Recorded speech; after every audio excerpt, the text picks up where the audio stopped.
Panvision TV presents টাকনুর নিচে কাপড় পরা, যেটা ইসবাল বলে, এটা শরিয়া দৃষ্টি থেকে মানে অনেকে কেউ বলছে যে অহংকার বশত না পড়লে জায়েজ, এমনিতে অনেকে বলছেন। আবার কিছু কিছু তরুণ বাংলাদেশে তৈরি হয়েছে যারা মালিকি মাযহাবের নামে টাকনুর নিচে কাপড় পরাকে জায়েজ বলছেন, এবং তারা বলতেছে উর্ফ হিসাবে এটি জায়েজ, নিষিদ্ধ নয়।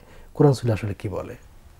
এখন তো আমি দেখি অনেক মানুষই টাকনুর উপরে কাপড় পরেন, হ্যাঁ, বিশেষ করে মেয়েদেরকে আমরা দেখতে পাচ্ছি। আমরা পুরুষরা যেহেতু ছেড়ে দিয়েছি, এখন মেয়েরা একেবারে নিসফে সাক পর্যন্ত তারা করে পড়তেছে। আর পুরুষ যদি হয়, দেখবেন দুইজন অফিসার আসছে, একজন পুরুষ আর একজন মহিলা, দেখবেন যে পুরুষটার বাটনও যেন দেখা না যায় সেই জন্য উপর দিয়ে আরেকটা কি জানি ঝুলিয়ে দেয়, টাই ঝুলিয়ে দেওয়া হচ্ছে ফুলহাতা। আর মেয়ে যদি হয় তার সব খুলে দিতে হবে, নাউজুবিল্লাহ মিন যালিক।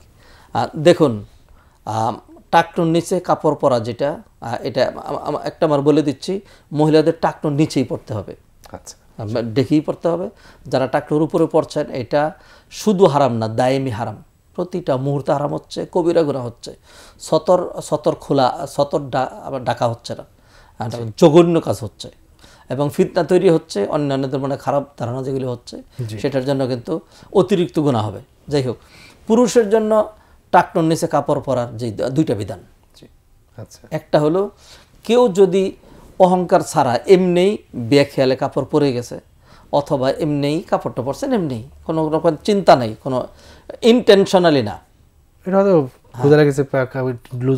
লুজ হয়ে গেছে, অথবা এমনি কাপড়টা সৌন্দর্যের জন্য, হ্যাঁ, অথবা একটু জোলায় পরার জন্য, অথবা সামাজিকতার কারণে যিনি পরলেন, এইরকম যদি কেউ পরে, তাইলে তার গুনাহ হলো কবিরা গুনাহ। আচ্ছা, এটা হলো কবিরা গুনাহ। আর কেউ যদি অহংকার সহ পড়েন, তাইলে হাদিসে যেটা বলা হয়েছে 4টা ধমকি দেওয়া হয়েছে।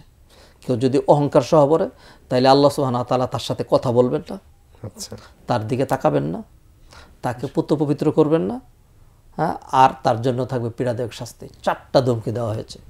অথবা অহংকার সহ যদি কেউ পড়েন, তাহলে 4টা ধমকি হবে। আল্লাহ তাকে পুত্র পবিত্র করবেন না। মানেটা কি?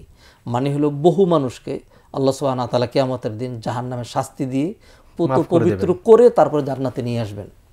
এই ধরনের অহংকারিক আল্লাহ করবেন না, এই ধমকটা দেওয়া হয়েছে হাদিসের মধ্যে। তাহলে 4টা ধমকি, কেউ যদি অহংকার সহ পড়েন তাহলে 4টা ধমকি।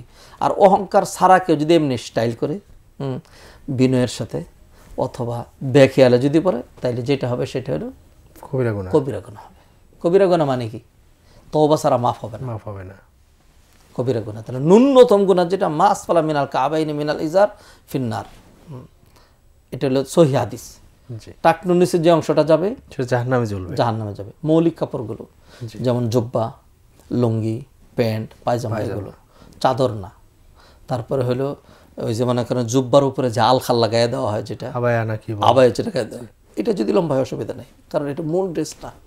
আচ্ছা, যেটা মূল পোশাক, সেই মূল পোশাক কোনোভাবেই টাকনুর নিচে যেতে পারবে না। আমি সোশ্যাল মিডিয়ার মাধ্যমে জানতে পারলাম।